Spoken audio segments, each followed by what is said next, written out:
Good afternoon, everyone. At Communitech, we're working hard to bring you business as virtual as much as possible while also supporting our members the best we can. Before we kick things off, I would first like to take a moment to thank all of our courageous frontline workers for everything that they are doing for our community right now. Good afternoon, everyone. Thanks for joining for today's AMA session. My name is Christina Wood, Director of Start and Scale Programs at Communitech, and I'm thrilled to have Marianne Bulger, founder and CEO of Prospect, join us today for a look at the state of startup talent. Before I turn it over to Marianne, I have a few housekeeping items that I'd like to share. Just a reminder that this session is being recorded so that it can be shared at a later date for companies to refer back to or to watch for the first time. All of our AMA or Ask Me Anything recordings are available at communitech.ca on our Tech Talks page. You may want to minimize your speaker view on the right-hand side of the screen in order to view Marianne's entire slide deck. I also ask that you please keep your microphone on mute during the session. Please use the chat functionality to ask any questions that you have throughout the presentation. Marianne does encourage you to ask questions, but she would like this to be more of a discussion than a presentation, so happy to field any of your questions. If you're interested in following up after the session to discuss this topic further, please feel free to connect with Marianne on LinkedIn. She's happy to connect with you there. And lastly, Communitech is running Ask Me Anything sessions every Tuesday at 2 p.m. And so you'll see on the slide here all of our upcoming sessions, and stay tuned for more sessions throughout July and August. So thank you all for joining today. Thank you, Marianne, for joining us. And with that, I will turn it over to you. Hello, everyone.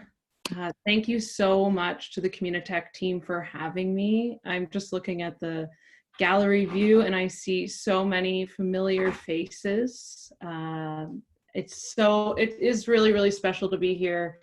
It's also an incredibly important topic right now, especially as our national tech ecosystem goes through a massive reshuffling. I want to echo again what Christina said. This is really meant to be a conversation, so please don't hesitate to ask any burning question you might have in the chat group. I did see some of the questions that everyone shared in advance, but we shouldn't be limited to just that. So a little bit about me. My name's Marianne Bulger, and I'm the founder and CEO of Prospect. Prospect is Canada's largest startup career hub. We are a nonprofit that is working to build a bridge between the global talent pool and Canada's fastest growing companies. I started Prospect, what was it, just about 2 years ago, when I was working in venture capital at Golden Ventures in Toronto. And it was at this time, after consulting for some companies in San Francisco and Toronto, as well as working at an accelerator incubator and starting a meetup group, that it became so obvious that talent and people were at the heart of so many of the conversations everyone was having around the challenges of building companies and building startups in Canada. I apologize for the jingling. That is my dog, Patsy Cline, in the background. I'm sorry, everyone. But what became really evident is, although we were all sharing this conversation of talent being the #1 asset and the #1 challenge to our companies, it seemed as if there was no centralized hub for connecting talent to our Canadian companies. And so that's when we built Prospect. But even more important than just starting a job board, it became really evident that we knew that there was a talent shortage in Canada and globally, but we didn't quite know what that talent shortage looked like. And so over the past 2 years, I have embarked, or I guess since this time last year, we spun out Prospect as an independent nonprofit. And we're really fortunate to bring BDC Capital on board as our founding partner, with the mission of increasing accessibility, as well as figuring out what the state of talent demand really looked like. As you can all imagine, in March of this year, we were getting ready to share our first national talent report on the state of talent demand. And we were collecting this from the job board, from the aggregate job board that we have of all of the Canadian startups. And then COVID hit. And the narrative that was, we're doing amazing, turned got completely flipped on its head. And what was fascinating was what then ensued. And so what I'd like to share to start the conversation today is what we actually got into with the state of startup talent and the recent research we've conducted. So what we did is we actually collected information, just to backtrack a little bit.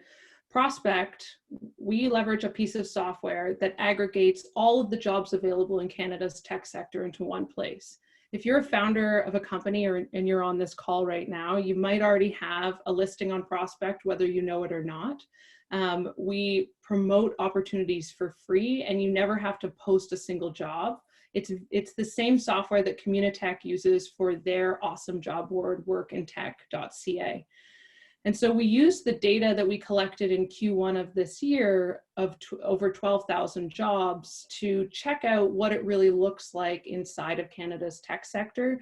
We also looked at the patterns of talent demand through March and April to better understand the impact of COVID on how companies were hiring or not hiring during that time.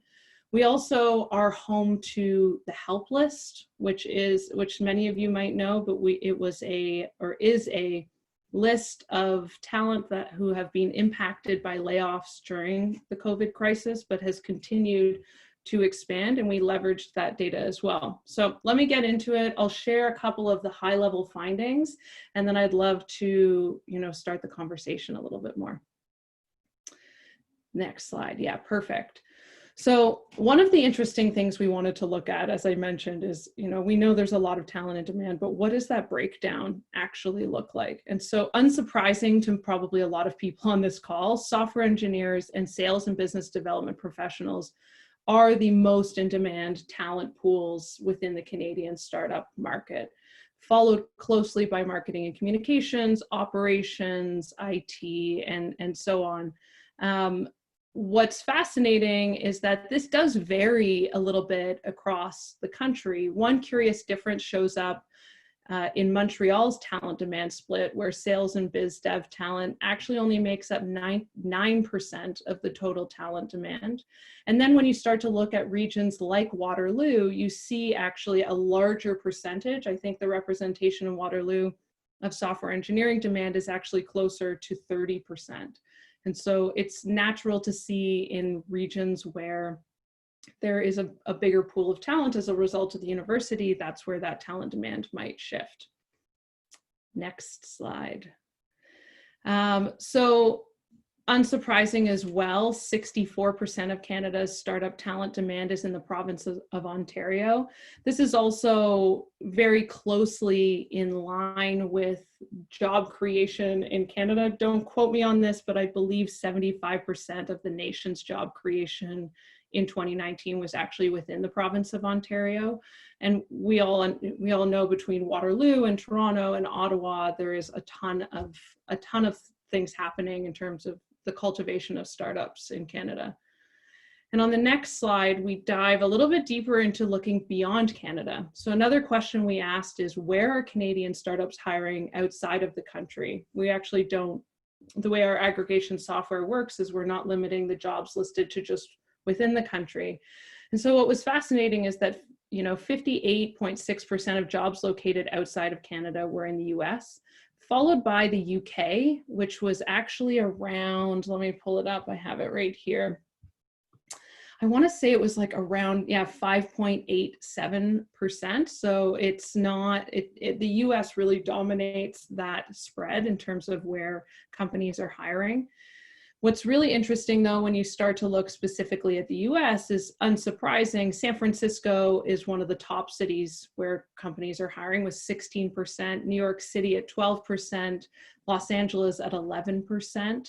But when you get into some of the job functions in demand, obviously when we're expanding outside of the country, we're looking at a lot more go-to-market roles like sales and business development, operations, marketing, customer service.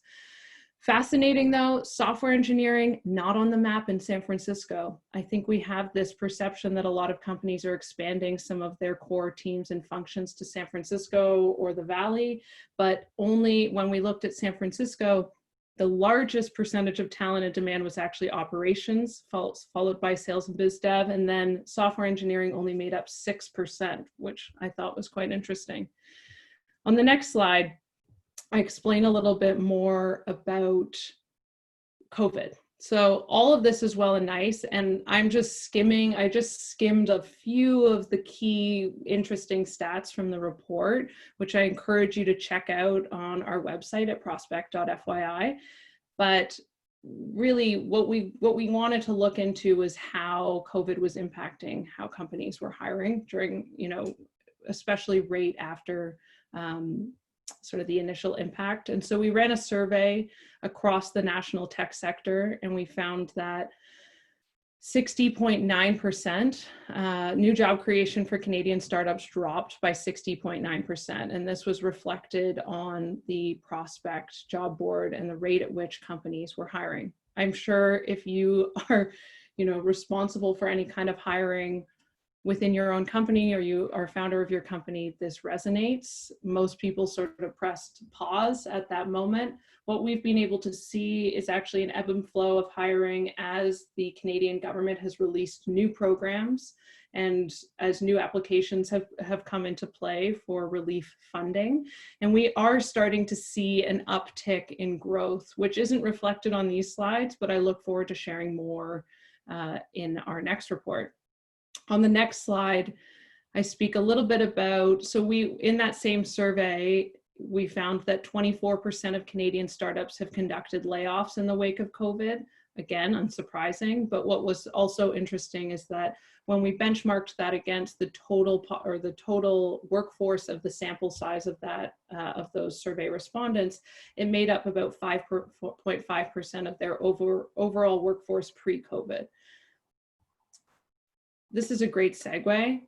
The Canadian tech sector does not have an unemployment problem, or did not have an unemployment problem. We were in a talent shortage up until the beginning of March. The talent shortage was so deep that we were starting to consider what we needed to do to expand our already world-renowned immigration programs to attract more talent. I think that many of us have been asking this question that Christina and I want to dive into, and we all have all sorts of answers to this, but I really think it's important to share that we are still in a talent shortage. We're just reshuffling the cards. It would be naive to assume that, from a go forward basis, we have a surplus of talent in Canada just because a bunch of people have been laid off, especially as technology becomes more important to how we live our lives and how we work. Thanks, Marianne, for sharing that background knowledge and some of the findings from your report. So I'd love to dive into, as you said, how the 2020 global pandemic has impacted our hiring patterns in Canada and what impacts you're seeing. Yeah, so I shared a little bit of that in the last two slides. Obviously, immediately after we all went into lockdown, it seemed as if there was almost a hiring freeze. At that time, we had about 1,000 startups listed on Prospect, and there were 4,500 jobs. Within 2 weeks, that dropped by 1,500 jobs, so over 30%. And we're just starting to see an uptick in terms of new job creation on the job board. What's also interesting, the resource we've been able to leverage to start to understand this two-sided marketplace has been the help list, and seeing not only the number of people that are continuing to add themselves to the list and self-declare that they've been laid off or their employment has been affected by the crisis, but also the other side of the marketplace is starting to come to the table. Startups are beginning to really leverage that resource heavily, reaching out to a lot of the talent and starting to rehire. Are we through this pandemic? Not at all. Do some of us feel like we're still in the eye of the storm? Possibly, but I think that we are starting to see, as Canadian companies start to settle into this new reality of the future of work and perhaps working remotely or at least partially for the next little while, I think that we're starting to get more comfortable with what it looks like to hire someone at a distance. So that probably leads nicely to our next question, which is, why is the retention of Canadian talent so important now, maybe more than ever? Yeah, good question. So I think a lot of people know this, but the Canadian natural population growth has actually been declining since the early 1970s. We have relied on immigration to our country in order to grow our population and our skilled workforce for over 50 years. And what we also know, and these are stats that have come out of especially the Waterloo region over the past few years, is an astronomical percentage of our skilled tech workforce is heading to the US for jobs. Something like just around 50% of our software engineering grads actually leave Canada to go to the US. And this is amidst as we face a talent shortage where we have too many jobs and not enough workers within our country to fill those opportunities. I think that the question specifically, Christina, that you asked is like, why is retention of Canadian talent so important, especially right now? We were talking, the other day about the future of work, and remote work is amazing. This is so promising because it means that we can start to break down barriers in terms of geographic location to think about how we can attract amazing and skilled workers and experienced workers to our companies from the comfort of their own homes. And that doesn't need to be within Canada. But the same is true for anyone else who wants to tap into Canadian talent. Like there's an amazing report put out every single year by CBRE, and it always speaks to the fact that Canada has some of the highest caliber, highest educated talent in the world at the cheapest price. And there's no surprise that major tech corporations like Google and Twitter and Facebook are continuing to expand their presence in the Canadian market. And other amazing startups are starting to open up remote offices or second offices within Canada to tap into that cheap, powerful labor force. But what becomes interesting is before, those companies were landing in our country and actually generating some kind of economic benefit by placing themselves here. But we need to start thinking about what it means to retain Canadian talent that is going to be poached by companies that will let that talent work remotely from the comfort of their homes in Canada. I personally and professionally believe it's really beneficial for anyone to leave the country and go and have global experience. Although I am so rah Canada all the time, as many of us are, I think some of the best talent we have in this country are Canadians who have gone abroad and had that experience and come back. But perhaps we're going to see a new era of Canadians working for US companies here in Canada. And what does that mean for our ability to access our own homegrown talent? It remains to be seen. We have a question coming in from the audience as well. How can international talent abroad work for Canadian companies remotely? Great question. I love that question. That's sort of the flip side. And I think it's actually the next question we were going to talk about was, getting into some of the international talent. There's also, before we move to the next question then, there's also a follow-up question here. How open do you think Canadian companies are to bringing in international talent? Well, considering that, I think it was 85% of Canada's growth over the past 2 years was as a result of immigration. I think Canadian companies are better positioned than any other place in the world right now to attract global talent. If you don't already know about the Global Talent Stream visa program, the ability to hire and get a visa approved in less than 2 weeks or around up to 2 weeks, there's no other program like it globally.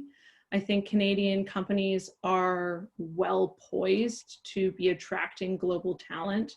And yes, we will sink into what's happened in the US, but I'll hold off on that for a little bit. To answer the previous question, I'm just going to pull it up. How can international talent abroad work for Canadian companies remotely? I mean, I don't have a straight answer to that. I think that companies, I think it just becomes a remote first mentality. Can you operate your company remotely even with your own employees currently working abroad? If you want to start thinking about building out a workforce in a specific country, it does come with certain regulations around hiring within that country. I know that Communitech has just expanded their Outposts program. This program allows Canadian companies to actually build out their presence globally, making it like easy and affordable to hire in international markets. And you don't need to be a Canadian or a Communitech member to participate. You can find more information on their website, but I hope that provides a bit of information around sort of the legality and regulation of hiring employees in another country. I think we were chatting the other day, Christina, about the challenges of hiring someone in another country. Are they on the same time zone? Do they, how do you onboard someone who might be remote? I think there's a ton of resources online that you can access that might help with that.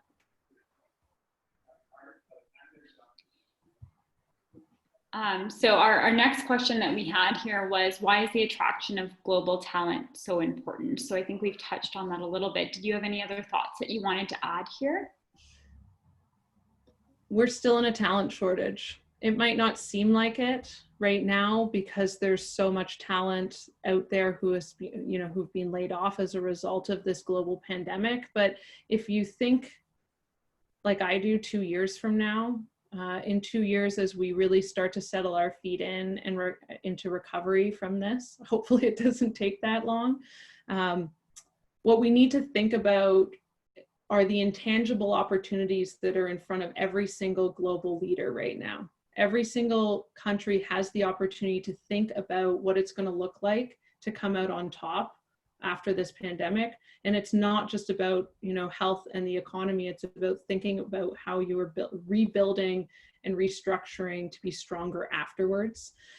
And Canada is amazing at attracting global talent. Perhaps our greatest downfall is demonstrating the diversity of opportunity available here. And that's why I am personally so proud to work with partners like Communitech to build resources like workintech.ca and Prospect to show what's happening across our country, but also just proud of our immigration policy and that we're so different from our neighbors to the south right now.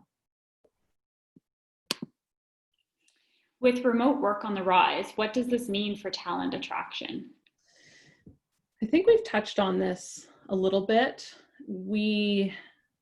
What's fascinating about some of the data on Prospect and what you'll see when you dive into the report, if you choose to go and check it out, is that so much of how jobs are tracked, so many factors around how jobs are tracked today has to do with where those jobs are located.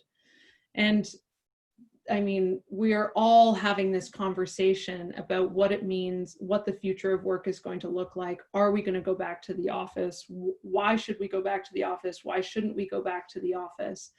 The power of remote work goes beyond just the creature comforts of being able to be at home, but also thinking about building an even more diverse workforce by giving people the agency within your company to choose to live and design their lives for themselves. When you think beyond just talent attraction globally or locally, start to think about how different people live their lives, how far they commute every day to your office, whether or not they have kids. I think that remote work is going to become an amazing value add to put control back into the hands of employees who want to be able to design their lives and do their best work at the same time. Are we going to be great at this at first? Probably not, but I really do believe that we have been catapulted 10 years into the future at this moment. It's kind of like Back to the Future, and we've landed and we're all trying to figure this out. And some of us have really cool skateboards and Nike shoes and some of us don't, I guess. Shopify, I'm kidding. We have another question that's come in from the audience, so I'll read it to you here. Are there resources are there resources to know which companies, startups are pro-global talent stream? I reached out to a couple of companies and they were not even aware nor were interested in sponsoring. The GTS takes only 2 weeks and costs only $1,000. That's a good question. I see that's from Amit. Amit, thank you. I assume you're probably asking that question from outside of the country. You are correct. So here's the reality. Early stage companies don't always know about this incredible program. You know, it's not as complex as they think it is, but we are constantly working to, you know, educate and inform Canadian companies on how easy and simple this program is. There are some amazing companies that are leveraging this program through traditional recruitment platforms. There's a few to check out. I would recommend VanHack as well as Global Skills Hub. Both are consulting organizations that were set up to help support the facilitation of global talent being placed in Canadian companies. And if you wanted to find some kind of a list, thanks, Julia. I saw she just dropped the link in there. I think if you wanted to find some kind of a list of companies that are open to that, it's definitely worth looking at their lists. And I know that you can reach out to their teams. They would be more than happy to chat with you and try and get you into their system and cycle. I would love to be able to offer that service via Prospect as well and flag companies that are open to hiring remotely. So maybe that's a feature we will add in the future. So continuing on in the conversation, I'm curious what role can or should Waterloo Region play? It's a great question. So it's undeniable that Waterloo and the Waterloo region and Kitchener-Waterloo play a leadership role across Canada in the startup sector and the startup innovation sector. No matter where you go in the world, people don't really know what's going on in Canada, but they know Waterloo. And this means that Waterloo is a bit of a portal for a lot of global leaders in tech, whether those are job seekers as well as VCs and founders and executives, into what is happening in Canada and what might be available to them. I really believe that Waterloo can and should play a leadership role, especially in this moment, in helping to support companies to understand what the future of work can and should look like. Does this mean that every company goes remote and every office building shuts down? Of course not. What does community look like in a remote model? Are we doing it well right now? Does everyone want to continue to do Zoom calls? How are we going to start to build connections and conversation with one another on these topics as geographic regions and not just networks? I think we can't entirely discount geography and how it connects people together. I think it's easy to do that right now as we stay isolated in our bubbles at home, but we are going to open up our economies and our cities again. We might be in phase 2, but it's going to take a while before we're in phase, nothing, and we're back to normal. So I really believe we have a huge risk at hand right now with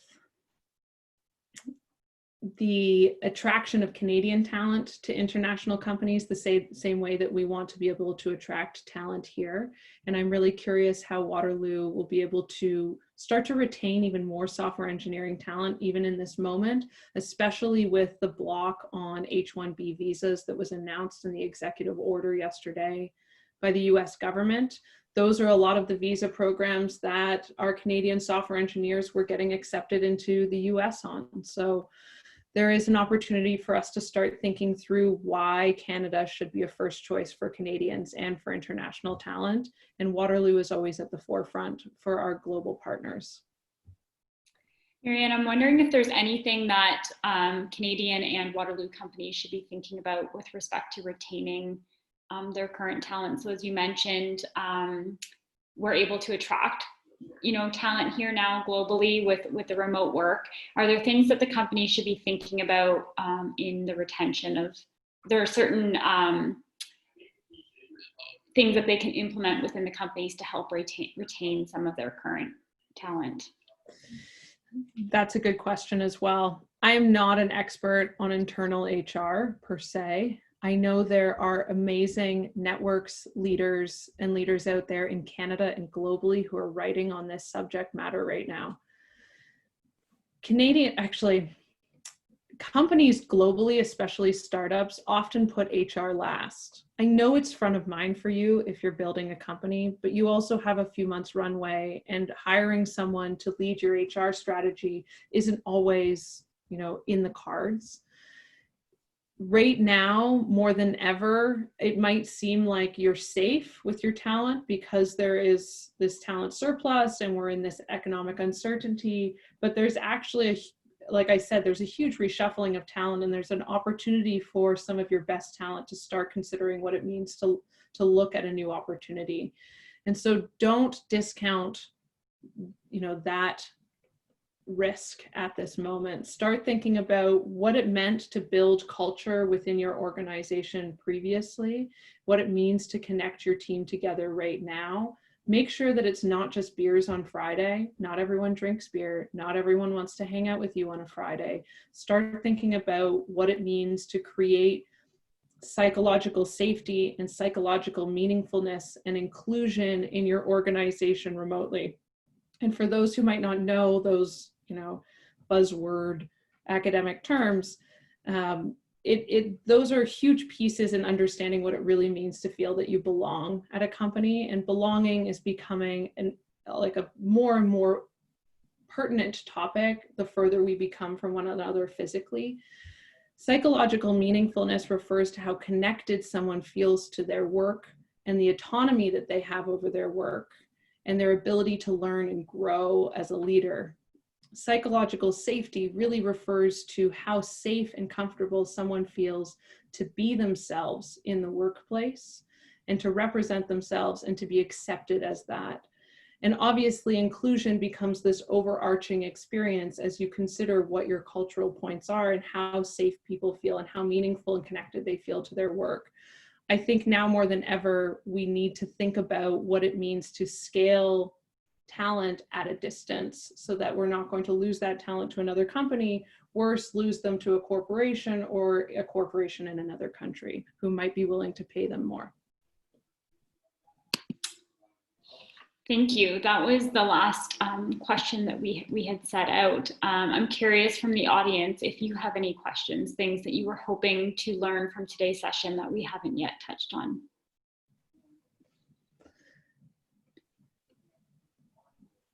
Oh, I'm looking at a question. I want to say it's from Quenny, but it was sent to me privately. Sorry if I'm calling you out, but it's a good one. It says, for a startup that is open to hiring global talent remotely and bringing them to Canada, what's a good few places to start? I'm just reading the rest of the question. Yeah, I think if you're looking to hire global talent, again, you can leverage, we created the help list. There isn't a ton of global talent on the help list currently, but we haven't announced it. But tomorrow we're formally announcing that we want to open that to any US tech workers, as well as global job seekers. We've had lots of global job seekers raising their hand on that list. That is a free resource for everyone in the tech community. If you want to start actively recruiting global talent at your company, I would definitely consider looking at programs like Global Skills Hub or VanHack. Yes, they do operate similar to recruiting firms, but they have databases of hundreds of thousands of skilled workers who are looking to move to Canada imminently, and they can help you facilitate that process seamlessly. Another awesome organization that a lot of people don't know about, if you're a startup that already has global tech workers and you're struggling to keep track of all of the visas and all the deadlines and paperwork, there's this awesome organization out of Chicago that opened up in Toronto called Envoy Global. And they actually have a tech platform that allows you to manage all of your global tech workers and remind everyone of who needs to submit what paperwork when. So as you scale a global tech workforce, that can be really helpful. I'm curious, actually, if I could ask a question to the group about if anyone saw this news, obviously the executive order in the US, and if there are any questions about that and how the executive order to basically ban or stop any H-1B or L-1 visas for temporary skilled workers in the US for the rest of the year. If you have any questions about that program or how it'll affect Canada, I'm happy to try and answer my initial thoughts.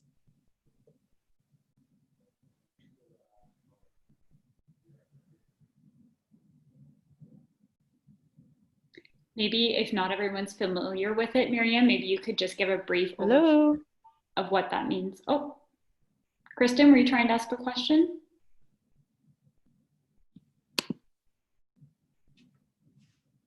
Oh, I see that Amit asked a question. When are the Canadian borders opening? I have no idea. I wish I knew the answer to that.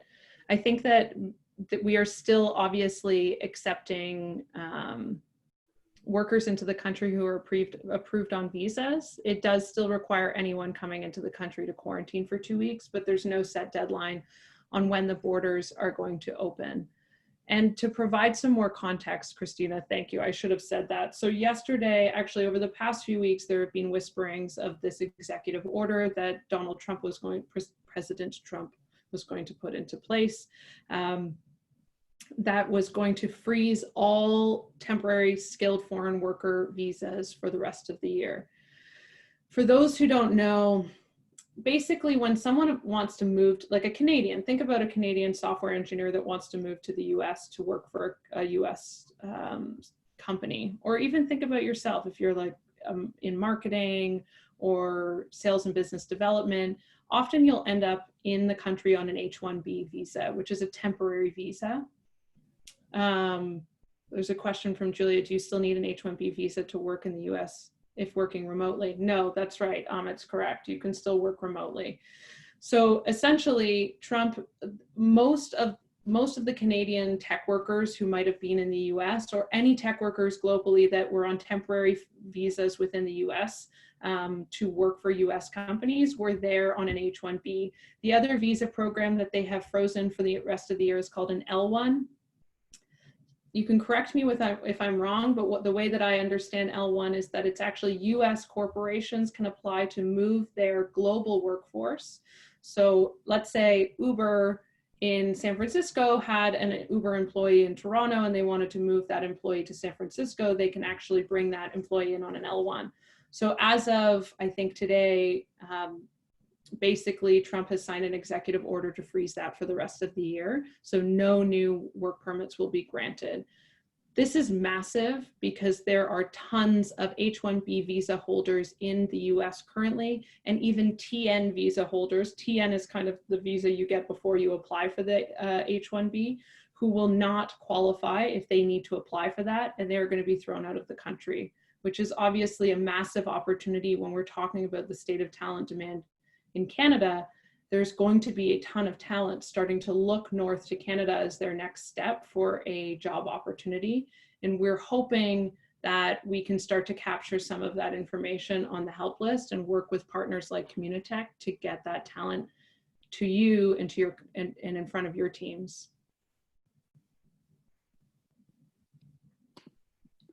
We have another couple of questions flying in here. So from Jackson, are there any resources to help cover the capital investment in getting a worker remote, desk set up and securely operating?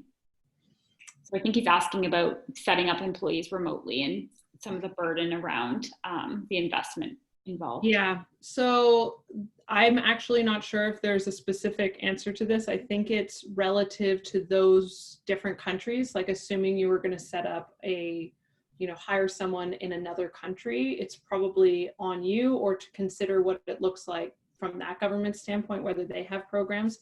Again, I think it's really important to flag that Communitech has just decided to open up their Outposts program globally. to any Canadian company that is trying to set up an office in another country. And these are services that can help you think through like hiring, onboarding, payroll, and all of the HR functions that are legally required within those regions. So if you are thinking about what it means to build a remote workforce in another specific place, it's worth considering checking out this program. Yeah, I'll mention that Azar, who's leading the Outpost program, is on the call today. So for any of the folks who are interested in learning more, please reach out and I can get you connected to him. Yeah, Azar, I hope I've done a good job of describing it from a higher level. Julia asked a question here. What are your thoughts for new graduates? How can they enter the market now?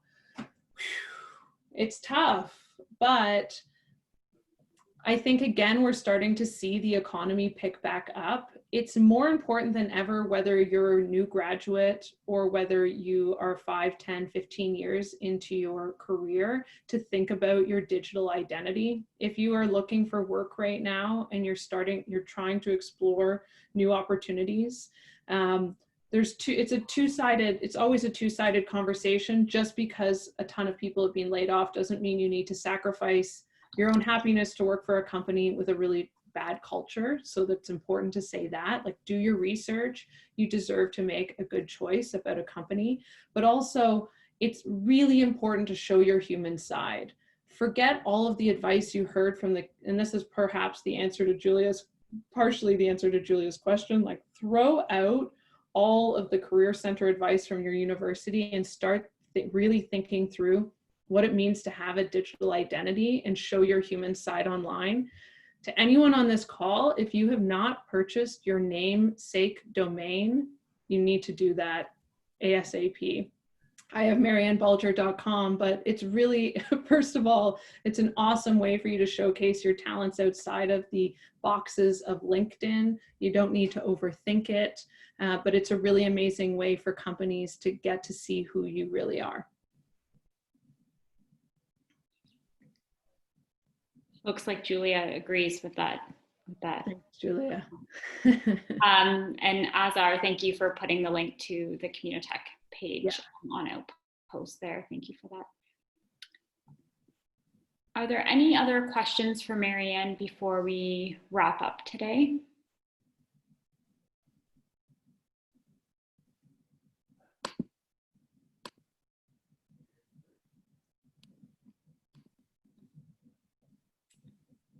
Okay, it looks like we've answered all of the questions. As I mentioned at the top of the call, if you do want to follow up with Marianne, please feel free to connect with her on LinkedIn. If you want to learn more about Outpost, please connect with us. We'll be sending a follow-up email following this call, so we'll include the Outpost information there. And we hope that we answered all of your questions today. Marianne, I want to thank you so much for giving us your time this afternoon and joining the call and sharing your knowledge and expertise with the group. Thank you so much. Yeah, thank you so much for having me. I think these AMAs are incredible. I'm also really grateful to the audience for asking so many thoughtful, curious, and upfront questions about the moment that we're in. I'm sure if we all gathered in a couple months, we might even have new questions, new perspectives, because things are changing so much. So yeah, I encourage you to check out the report. Also, if you're job seeking or you're hiring, you can, and you're a startup, you can post on prospect.fyi. And also, if you're part of the Communitech network, you also have an awesome new job board at workintech.ca. Okay, thanks everyone. I hope you enjoy the rest of your day.